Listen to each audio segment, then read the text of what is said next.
This video is sponsored by Squarespace, the all-in-one platform to build a professional website, strengthen your brand, and grow your business online. People usually either hate Tobey Maguire or love him. He's either the greediest guy in Hollywood or the smartest, either a one-role actor or he just outgrew acting and moved on. Today, let's try to crack this enigma. What passion brought Tobey into acting? I need that money. How did DiCaprio kickstart his career? Which movie did they try to erase from existence? How did Tobey make 100 times more than Andrew Garfield for playing Peter Parker? And who did Maguire have to seduce to stay Spider-Man? This is Hollywood lore. Let's go. Now we know we're living in the version of reality where Tobey Maguire became an actor. But the odds of that not happening were pretty high. At first, little Tobey wanted to be a chef like his dad, and whenever his mom tried to talk him into acting classes, he'd pull a dramatic face and chop onions instead. Apparently, Tobey's parents already had some suspicions and just paid him $100 to visit damn classes. Facing such a solid argument, Tobey immediately decided to become a talented actor. Maguire first showed up on screen in the 1989 adventure comedy The Wizard. His role there was so major, he didn't even make it into the credits. So really, Tobey's career mostly started in TV shows, where he stood somewhere in the background. He even managed to stand next to Chuck Norris in Walker, Texas Ranger. But in general, spotting Tobey in those requires a telescope. The only noticeable role Maguire had at the time was in the sitcom Great Scott. But that one had a different problem. You needed a telescope to find the show itself. It was one of the least popular series on TV and got canceled almost immediately. The actor also did some widely random ads, from Atari Lynx to McDonald's and Doritos.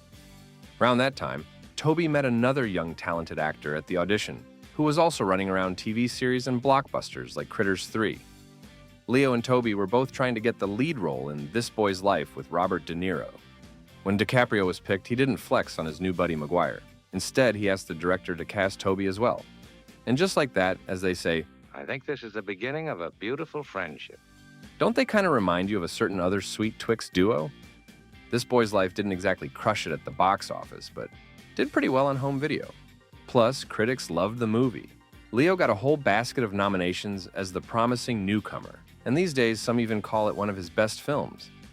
Tobey might have had a secondary role, but he still scored a few perks, like filmmakers actually started casting the actor, and not just as background furniture. The movies themselves weren't big hits though, and in the now cult classic Empire Records, Maguire's character got straight up cut. Not that Tobey had time to whine. His buddy Leo was riding high and gathered a crew of other young stars, including Maguire. The Wild Bunch was nicknamed the Pussy Posse, probably rode a yellow Chevrolet Silverado, and tore up clubs. Fueled by their own greatness and inspired by Kevin Smith's Clerks, the guys decided to cook up something similar. And that's how the indie improv film Don's Plum was born. It started off as a short where Tobey, Leo, and a few others drank beer and told stories which nowadays would have definitely pissed off 1/3 of the planet.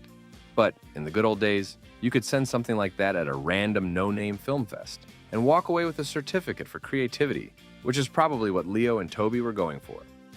Once the raw footage started turning into a full-length cinematic gem, the actors immediately got very excited and did everything they could for the release to get canceled. After all the legal drama, some especially frightening scenes were cut and the film was released in 2001 everywhere except the US and Canada. Thanks to Lars von Trier's efforts, it even got screened at Berlinale, but according to reports, no one there had a spiritual awakening or grew a third eye from watching the movie. The only real result was potential trouble for DiCaprio's career, which was already somewhere in the stratosphere. And suddenly, Leo wasn't so into filming experimental raw chats with his buddies anymore. Maguire's career by 2001 was a different story. Yeah, it seemed like things were finally picking up for him in the late 90s, even with all the box office disasters. Ang Lee's The Ice Storm, Woody Allen's Deconstructing Harry, and Terry Gilliam's Fear and Loathing in Las Vegas all flopped at the box office. Each had a budget around $20 million, and barely made half of that back. But if those directors' names ring any bells for you, it should be clear why the money didn't really matter. Critics showered all three films with praise. Fear and Loathing in Las Vegas turned into a cult classic instantly. So everyone was patting Tobey on the back, telling him he was doing a good job. And in 1998, the actor landed the lead in what would become one of most outstanding projects in his filmography. Pleasantville was the first movie that was created by scanning and digitizing recorded footage for the purpose of removing or manipulating colors. 163,000 frames were scanned in order to selectively desaturate and adjust contrast digitally. The film became a great example of outstanding visuals at the time, and also a textbook one of how not to schedule your crew's working hours. The film's cinematographer Brent Hirschman fell asleep while driving home after a 19-hour shoot and went straight off the road to meet his maker. A new cinematographer was needed. The family filed a lawsuit, and the crew got pissed enough to demand a strict 14-hour workday from New Line Cinema. That demand even got a name: Brent's Rule. Sounds serious, but in the 90s, nobody really gave a crap about that kind of stuff. So the studio just winked and politely advised to finish the movie on time. Speaking of pulling off deadlines, such a bizarre coincidence, this very video is brought to you by Squarespace, the all-in-one platform to build a professional website faster than Steven Seagal gains 2 more pounds. Like, yeah, that fast, thanks to Blueprint AI. Just answer a couple of questions, and the local version of Edie assembles a cohesive design, sections, and starter copy you can tweak instantly. Design tools are so intuitive, they'll make you look like Joaquin Phoenix falling for advanced tech in your computer. Drag and drop these layouts, choose styles and effects, browse enormous libraries of high-quality resources for every taste and design. And if you're an Edward Norton-level control freak like myself, you'll especially love the built-in analytics, tracking every visitor, every click, and observing conversion rates. Try it yourself. 14 days free, no credit card, no drama. Head to squarespace.com/HollywoodLore for a free trial. And when you're ready to launch, use code HollywoodLore to get 10% off your first purchase of a website or domain. I had to beat an old lady with a stick to get these. Back to Pleasantville. All the crunch and visual innovation didn't help Pleasantville at the box office. It sank, making $50 million on a budget of $60. Still, the movie earned a bunch of nominations, including Oscars, and Tobey himself scored a Saturn Award, his first ever win. The effect was immediate. The next year, Maguire got a role in The Cider House Rules, directed by Lasse Hallström, the guy behind What's Eating Gilbert Grape and Chocolate. Originally, the lead role was meant for DiCaprio, and that makes sense considering his performance in Gilbert Grape landed him Oscar and Golden Globe nominations. But for whatever reason, Leo passed, and he wasn't the only one. Rumor has it Edward Norton and the sugary duo Damon and Affleck walked away too. So when there was basically no one left, the producers chose Tobey. Whether Leo had anything to do with that decision, well, that part's still a mystery, so you decide. Charlize Theron wasn't exactly thrilled with that casting choice, especially since she had to strip down during filming, while Maguire was already practicing his signature, smug, horny facial expression. The actress even said Tobey acted like a diva on set, and working with him was a pain in the butt. But then during the promo tour, Theron suddenly changed her tune and started calling him a great guy you wouldn't want to strangle at all. The Cider House Rules was Tobey's first commercially successful film, making $89 million, costing $24. And yeah, the awards again were there. Actually, a ton of them, including 7 Oscar nominations. Tobey himself was ignored by critics, but whatever, it still counts. Without Cider House, things might have gone south for his career, because around that same time came one of the year's biggest flops, another Ang Lee project, Ride with the Devil. This Civil War Western made just over $500,000 at the box office on a budget of $38. Adjusted for today, that's like making a movie for $80 million and earning just $1. Some say part of the problem was Maguire himself. Like no badass action, no cool cowboy vibes, just long-haired, sad Tobey in the stupid freaking hat.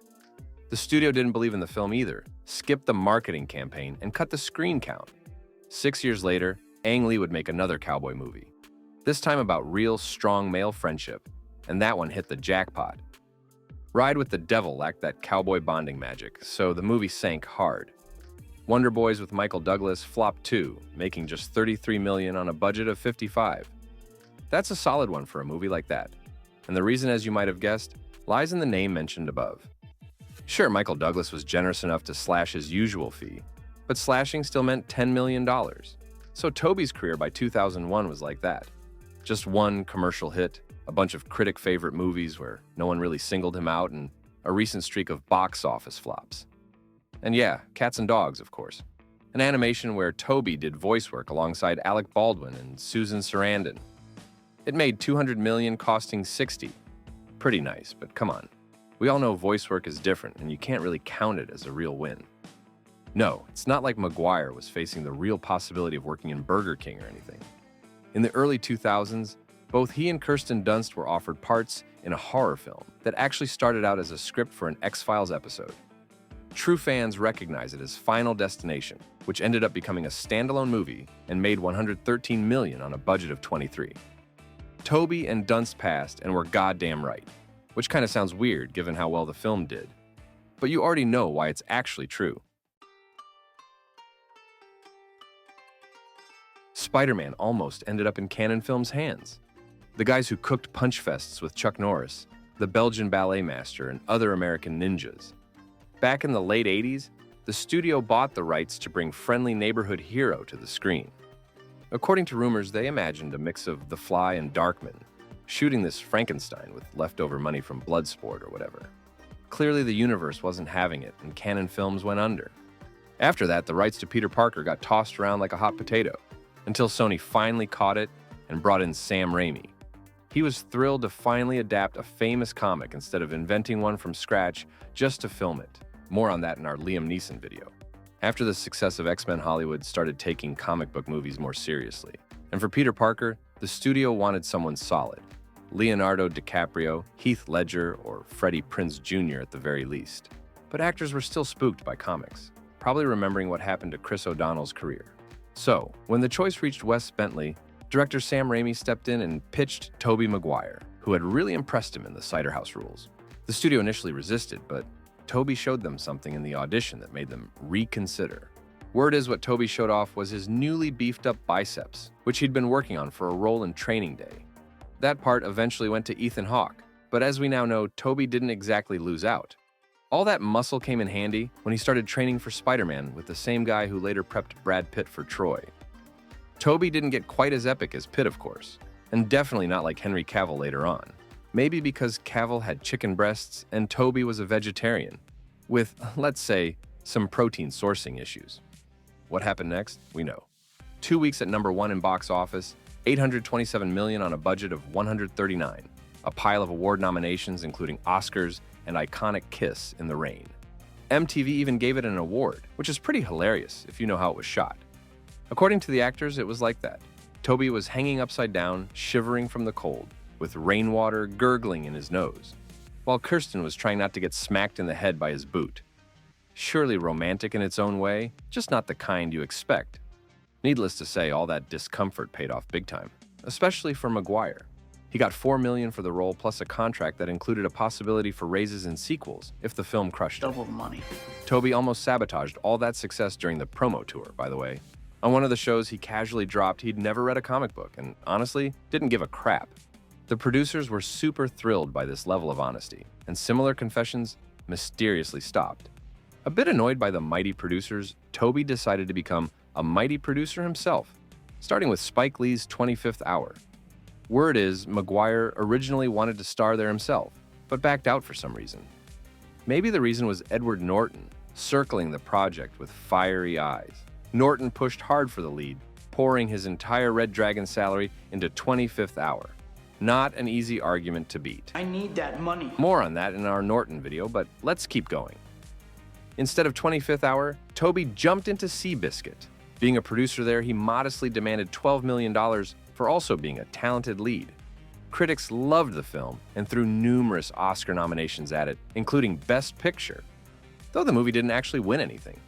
At the box office, Seabiscuit didn't shine, making $148 million, costing $87. But here's the twist. Home video sales brought in just as much, pushing the total to $300 million. Given the massive success of the first Spider-Man, the studio started working on the sequel the second they noticed the opening weekend numbers, which, by the way, was a massive $115 million. The release of the second film was scheduled for 2004, and for the most part, everything went according to plan except for one major surprise. That surprise was Tobey Maguire asking for a $20 million paycheck.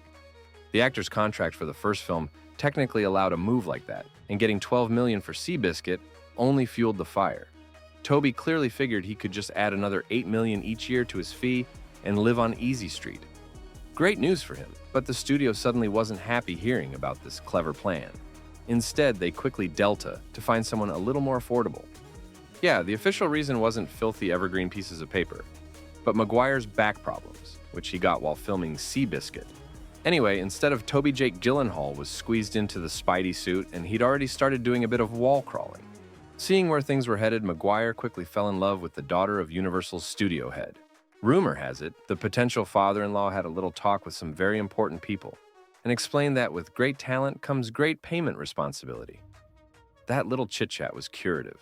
Maguire's back pain magically vanished and he was ready to do stunts again, while Jake Gyllenhaal was booted straight to the day after tomorrow. Still, to pay very important people some respects, Toby had to shave $2 million off his ask, settling for 18. All that got sorted, but things suddenly didn't get any easier. There were issues with the script, which was rewritten several times. In the early drafts, Otto Octavius was a young science geek hitting on Mary Jane. Feeling the soap opera between the three might get boring, Raimi planned to use a couple more villains, Lizard and Black Cat. In the end, all that was scrapped and someone older and more respectable had to portray Doc Ock. Ed Harris, Chris Cooper, and Christopher Walken were all considered, but Sam Raimi watched Frida at just the right time and insisted on Alfred Molina. Spider-Man 2 made less at the box office than the first one, but let's be clear. Less than the first one still meant $785 million on a budget of $200. Definitely a hit, just not as huge as Sony was expecting. Nice reviews from critics and an Oscar for visual effects helped a bit. But let's be real here. Who would up the sequel's budget by a third and expect to make less than the original? Because of that nuance, Maguire had to downsize his fee to $15 million in Part 3, but he did manage to get a bigger percentage of the box office profits. The third Spider-Man took a few years to make it to theaters, and in the meantime, Tobey starred in Steven Soderbergh's noir drama The Good German. With the franchise about Ocean's buddies under his belt, Soderbergh occasionally cooked smaller projects, probably to make some festival noise and satisfy the critics. The Good German was clearly one of those, just like his Che Guevara films a couple years later. But The Good German didn't get lucky. Barely anyone noticed it, except for an Oscar nom for Best Score and a near win for the Golden Bear in Berlin. Maybe with such a fluffy title, this film was destined to get into the Berlinale no matter what. But anyways, The Good German didn't get the award and tanked at the box office amazingly, earning $6 million against its budget of $32. If filming Spider-Man 2 was a bit problematic, then making the third one smelled like full-blown ultraviolence. After the sequel underperformed, the studio stepped in and demanded Venom, Gwen Stacy, and all sorts of cool stuff that would lure people to theaters. Sam Raimi, who wanted Vulture, Sandman, and a heavy dose of drama, was forced to oblige and rebuild the film to fit the studio's demands. These efforts actually paid off. Spider-Man 3 made more money than previous parts, nearly $900 million. But naturally, there was a catch.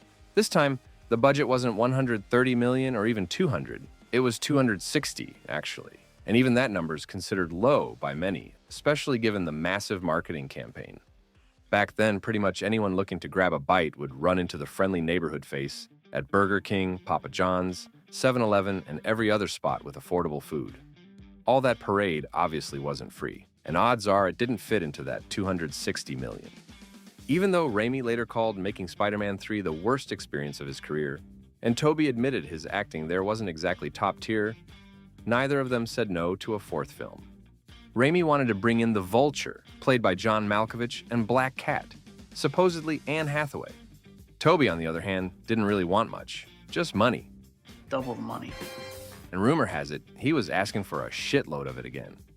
Raimi tortured the script for ages, then the studio declared they wanted the whole thing in 3D and ready for summer 2011. And that's when the director's nerves finally snapped. I am dead inside. Raimi Delta from the project, and with him gone, the franchise was rebooted. Imagine the glee on very important folks' faces when they signed Andrew Garfield's paycheck, a generous $500,000. I'm lame. For the sequel, Andrew got a full $1 million. Studio locked that number into his contract beforehand, spooked they might end up with another Tobey situation. Sneaky move, but the studio's anxiety made sense. With all the salaries and box office percentages, Maguire made $150 million off Peter Parker. After soaking in that golden rain, Tobey vanished from the screen for a while. He moved to producing films and high-stakes poker tournaments, where he built up a bit of a rep. The media even claimed he earned more from poker than from acting. Those exclusive poker nights were hosted by Molly Bloom, the one whose life story later became Molly's Game. with Jessica Chastain. These games had millions of dollars in play, with Leonardo DiCaprio, Ben Affleck, Wall Street Sharks, and sports stars all at the table. But according to Bloom, Tobey wasn't just the most successful player. He was also the biggest jerk. She wrote that Maguire enjoyed mocking losers, once offered her $1,000 to bark like a dog, and in general, he and DiCaprio loved flexing around like they were the neighborhood bosses. In the movie about Bloom, by the way, Maguire is supposedly played by Michael Cera. Although Michael's character isn't named outright, anyone familiar with the story got the hint instantly, and Cera later confirmed the rumors. While playing poker with the next Darby or whatever, Tobey unexpectedly appeared in a tiny role that some genuinely consider the best one in his entire career. That would be a cameo in Tropic Thunder, which Maguire strongly resisted, coming up with all kinds of excuses to turn it down. Supposedly, it was Robert Downey Jr. who finally convinced him, promising everything would be all right. In the 2009 film Brothers, Tobey actually wanted to participate from the start. He ended up playing another role. Director Jim Sheridan decided it should be Jake Gyllenhaal seducing Natalie Portman. And Tobey, who already had an internal fight with Venom on screen, had to do something like that once more. For his efforts, Maguire received a Golden Globe nomination, a big deal for the actor, since it's still his only nod from a major award. The movie itself sank at the box office, making $43 million on a budget of $26. 2 years later, Maguire showed up in the details, but not that anyone really noticed it. The actor had mostly moved to producing by then, founding a company called Material Pictures. Tobey's projects were Country Strong, Rock of Ages, Seeking Justice. How'd that get in there? And all of them failed financially. It kind of looked like the start of a big career drama, but then out of nowhere, Maguire scored a big hit in 2013. According to the official story, Tobey landed The Great Gatsby thanks to his immense talent. Bad people claim that's mostly true, but the talent in question belonged to his best buddy, Leo, who insisted on casting Maguire. Ben Affleck could have ended up in that movie too, by the way. In that case, the filmmakers might have accidentally ended up making something about poker anyway, since those three were the most frequent guests at Molly Bloom's games.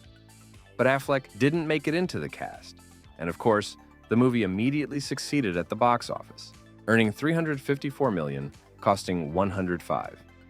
The Great Gatsby was the last profitable project in Tobey's filmography where he was anywhere near the spotlight. Things really got screwed in 2014 when Pawn Sacrifice earned less than $6 million on a $19 million budget. Maybe audiences just weren't in the mood for chess, or maybe Molly Bloom's recently published poker book had something to do with it. So after portraying Bobby Fischer Maguire, fully shifted to producing, only making some voice work in The Boss Baby. Some of his producer projects actually did okay at the box office, like The Fifth Wave. That movie cost $38 million and made $110 million, but there were some nuances. Only a third of that came from the US. Critics absolutely hated it, and by that point, the amount of teen dystopias was enough to make your whole body itch. So even though there were plans for a franchise, the sequel was canceled. Another Maguire success as a producer was Ilya Naishuler's Nobody. The movie did great at the box office, even with the release being delayed thanks to a certain global virus. So it seemed Tobey was pretty comfortable behind the scenes and could have easily stayed there for more than 7 years. But in 2021, the actor had to wear the red and blue suit once again, this time with a little bonus in the form of butt padding, supposedly. The butt padding rumor, by the way, was actually started by Tom Holland. In an interview, Tom mentioned that one of the Spideys had a little help back there, though he politely refused to say who. Could have even been himself. But of course, bad people immediately pinned it on Tobey. Some also claimed Maguire demanded no less than $10 million for his appearance. Official sources called it nonsense, saying Maguire got just $1 million for his 30 minutes of screen time, same as Andrew Garfield. So No Way Home kind of sort of restored paycheck justice and leveled the playing field. Unsurprisingly, the movie was a massive hit. Audiences screaming with joy in theaters. Nearly $2 billion at the box office. And not just the most successful Spider-Man film, but one of the top 10 highest-grossing movies of all time. The hype was huge, but it didn't really do much for Maguire's career. Sure, in 2022, he popped up in Babylon, which bombed at the box office. And in 2023, the actor had a single episode role in Extrapolations by Apple TV+. And that's it, actually. Tobey's upcoming projects are all on the producing side, which means we won't be seeing him on screen anytime soon. Every now and then, rumors pop up, like the Batman screenwriter cooking up a script for Spider-Man 4, or Kirsten Dunst sharing random ideas about continuing the franchise. We live in an age where it's possible to see Maguire as Peter Parker again someday, and not necessarily in some meta-multiverse stuff, but for now it's all speculation. The guy's 50, he's doing just fine as a producer, and if he ever decides to make a return, he'll figure something out. Maybe the daughter of the Marvel Studios boss will quickly fall in love with him, or maybe his big buddy will pull some strings. Honestly, we could all use a friend like DiCaprio or maybe Matt Damon. Speaking of, we've got a whole video about Damon's career love story with Ben Affleck. Go check it out. Thanks for watching. Leave a like, subscribe, hype the vid, whatever that means, and see you next time.